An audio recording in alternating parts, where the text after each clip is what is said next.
तो फ्रेंड्स आज हम कुछ सॉल्व एग्जाम्पल सॉल्व करने वाले प्रैक्टिस सेट 1.2 शुरू करने से पहले अगर आपको एक सॉल्व एग्जाम्पल अच्छे से आ गए तो आपको प्रैक्टिस सेट 1.2 सबसे इजी लगेगा।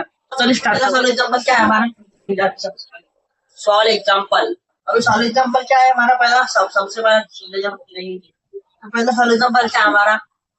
ट्रायंगल कौन सा? ABC comma DE parallel BC if DB is equal to 5.4 centimeter,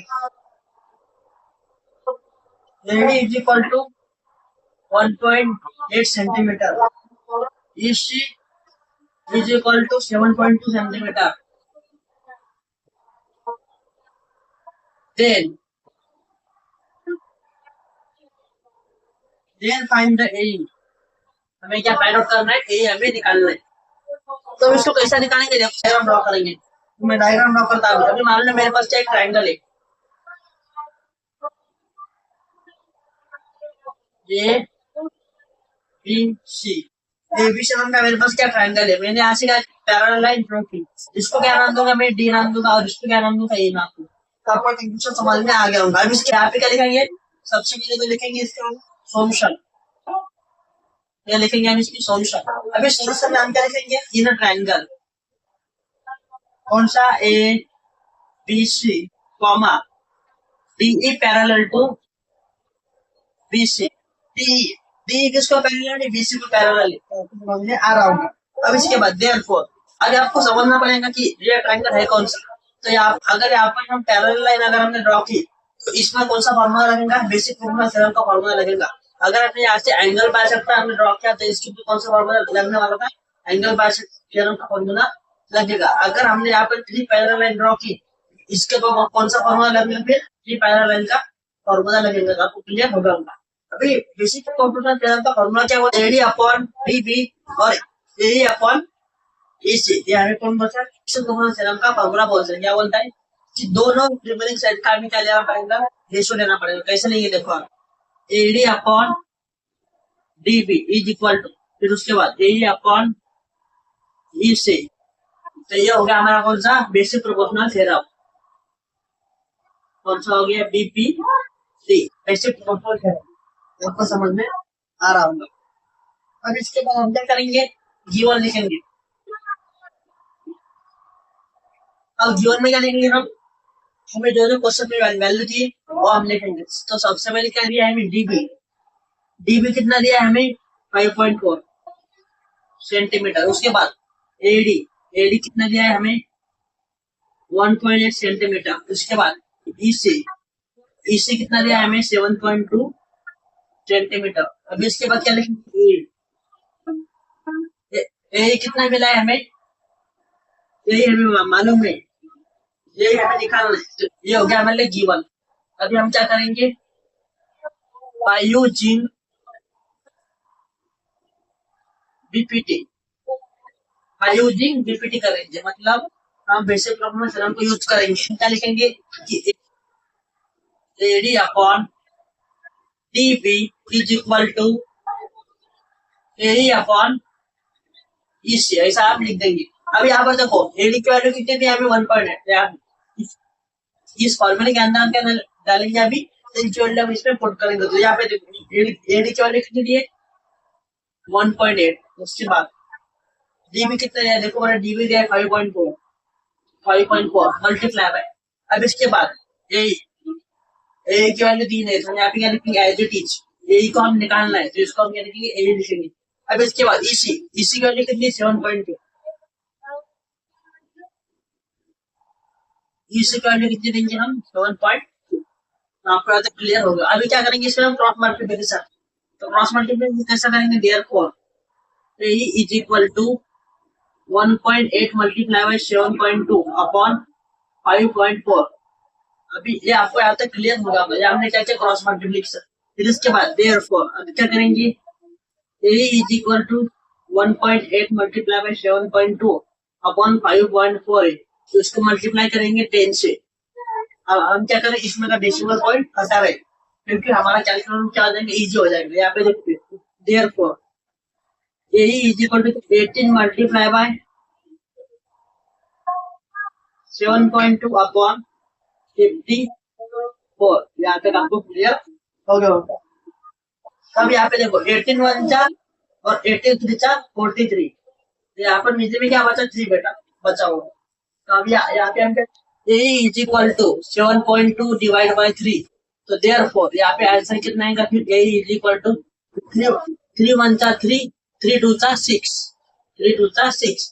यहाँ पर कितना रहा बचा फिर 1 बचा, तो 1 हमने इसको दे दिया तो कितना मिला 12 मिला। 3 वन जा 3, 3 फोर जा 12, यानी हमारे पास आंसर कितना मिला 2.4 सेंटीमीटर। यानी हमें ए की वैल्यू हमें कितनी मिली 2.4। तो आपको क्लियर हो गया होगा। तो अभी देखते हैं नेक्स्ट क्वेश्चन। एग्जांपल नंबर 2 क्या हमारा ये ट्रायंगल कौन सा पी क्यू आर। अभी कौन सा ट्रायंगल हमारे पास पी क्यू आर नाम है। इसके बाद segment R S bisect angle R. Segment R S क्या कर रहे हैं, एंगल आर को क्या कर रहे हैं बाइसेक्ट कर रहे हैं। उसके बाद इफ पी आर कितना मिला हमें 50, पी आर की वैल्यू कितनी 50, आर क्यू कितना दिया है हमारे पास 20। फिर पी एस कितना मिला हमें 12। हमें क्या फाइंड करना है, देन फाइंड यस को हमें निकालना है कितना होगा। तो इसको कैसे निकालेंगे देखो अच्छे से। तो अभी हम क्या करेंगे, सबसे पहले डायग्राम ड्रॉ करेंगे।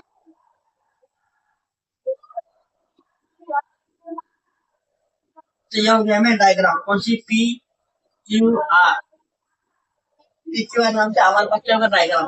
हम क्या बोल रहे हैं यहाँ पर कि हमारा ट्रायंगल कौन सा है पी क्यू आर ट्रायंगल, लेकिन सेगमेंट कौन सा आर और एस। ये क्या कर रहा है बाइसेक्ट कर रहा है किसको एंगल आर को, यानी ये क्या हमारे लिए एंगल आर है। तो इस एंगल आर को यहाँ से क्या हो रहा है बाइसेक्टर जा रहा है, इसको क्या कर रहा है बाइसेक्टर जा रहा है। तो यहाँ पर क्या हो रहा है बाइसेक्ट हो रहा है, इंटरसेक्ट हो रहा है। तो यहाँ पर जो इंटरसेक्ट हो रहा है इस पर हम क्या नाम देंगे यस नाम देंगे। तो आपका डायग्राम क्लियर हो जाएगा। यानी सेगमेंट आर एस क्या कर रहा है एंगल आर को बाइसेक्ट कर रहा है। अभी आपको क्लियर हो रहा हो। अब इसके बाद हम क्या लिखेंगे फिर सॉल्यूशन। सॉल्यूशन में क्या लिखेंगे हम in triangle P Q R segment R S bisect angle R. अभी आप मुझे इसमें बताओ कि इस ट्रायंगल पे आपको कौन सा फॉर्मूला लगेगा। अगर आपने पिछले लेक्चर देखेंगे तो आपको समझ में आ रहा होगा इस ट्रायंगल में एंगल बाइसेक्टर थ्योरम लगेगा। कौन सा फॉर्मूला लगेगा, एंगल बाइसेक्टर थ्योरम लगेगा। तो अभी लिखते हैं आप फॉर्मूला। तो उसका फॉर्मूला कौन सा लगेगा अभी, angle bisector theorem. Angle bisector theorem लगेगा, ले लो। यानी एंगल बाइसेक्टर थ्योरम में क्या होता है कि दो रिमेनिंग साइड के रेशो लेने की। इसके बाद जो हमें बाइसेक्ट हुआ हुआ जो साइड है उसका क्या लेने का रेशो। तो हमारे पास दो रिमेनिंग साइड कौन सी है पी आर है और आर क्यू है। ये क्या मान ली दो रिमेनिंग साइड है। सब यहाँ पे करती है अभी P R upon R Q is equal to, फिर अभी यहाँ पे बाइसेक्ट हुई साइड कौन सी है पी क्यू है। हमारे लिए क्या बाइसेक्ट हुई साइड है तो P S upon S Q. यहाँ पे क्या आएगा फिर P S upon S Q. क्या होता है क्लियर हो गया। यहाँ पे क्या लिखेंगे हम G1। G1 में क्या कर दिया है हमें, सबसे पहले देखो यहाँ पे आरपी कितना दिया है 50। उसके बाद आरक्यू कितना दिया है 20। पीएस कितना दिया है 12 दिया है। और हमें क्या निकालना है फिर यस क्यू हमें फाइंड आउट करना है। यस और क्यू ये वाली वैल्यू हमें निकालनी है। कैसा निकालना है कि इस फॉर्मूले वैल्यू फिट करेंगे और आंसर हमारा आ जाएगा। तो यहाँ पे क्या लिखेंगे therefore RP upon RQ is equal to PS upon US cube. ये हो गया हमारा फॉर्मूला। अब इसमें हम इस ए वाली वैल्यू पुट करेंगे। तो देयरफॉर अभी आरपी की वैल्यू कितनी दी है 50 अपॉन, इसके बाद अभी आर की वैल्यू कितनी दी है 20 इज इक्वल टू पीएस की वैल्यू कितनी दी है हमारे पास 12 अपॉन, उसके बाद एस की वैल्यू कितनी है, एस की वैल्यू कितनी दी है नहीं। तो एज इट इज एस को ऐसा लिख देने का बोर्ड में। क्वेश्चन आया तो आपको ऐसा सॉल्व करना पड़ेगा। अब इसके बाद देयरफॉर यहाँ पे क्या लिखेंगे 50 अपॉन 20। अभी यहाँ पर क्या होगा क्रॉस मल्टीप्लिकेशन होगा। क्रॉस मल्टीप्लिकेशन किसका होगा 20 बाय 12। यहाँ पे क्या आएगा फिर S Q is equal to 20 multiply by 12 upon 50 आएगा। तो अभी आपको मालूम है हम इसको 5 से कैसे कर सकते हैं कि 5 3 चा 50 और 5 4 चा 20। हमारे पास क्या बता therefore S Q equal to कितना मिला 4 मल्टीप्लाई बाय 12/3। अभी आपको मालूम है हम यहाँ पे क्या कर सकते हैं 3 से 12 को कट कर सकते हैं। तो 3 1 सा 3 और 3 4 सा 12। तो यहाँ पर क्या मिलेगा हमें S Q equal to 4 multiply by 4। 4 multiply 4 हम करेंगे तो एस क्यू की वैल्यू हमें कितनी मिलेगी 60। तो एस क्यू हमें कितना मिल गया 60 और ये हो गया हमारा फाइनल आंसर। तो हेलो एवरीवन, आपको हमारा लेक्चर कैसा लगा हमें कमेंट में जरूर बताना। अगर वीडियो पसंद आएगा तो लाइक करना, शेयर करना, सब्सक्राइब करना। तो मिलते हैं अभी अगले लेक्चर में।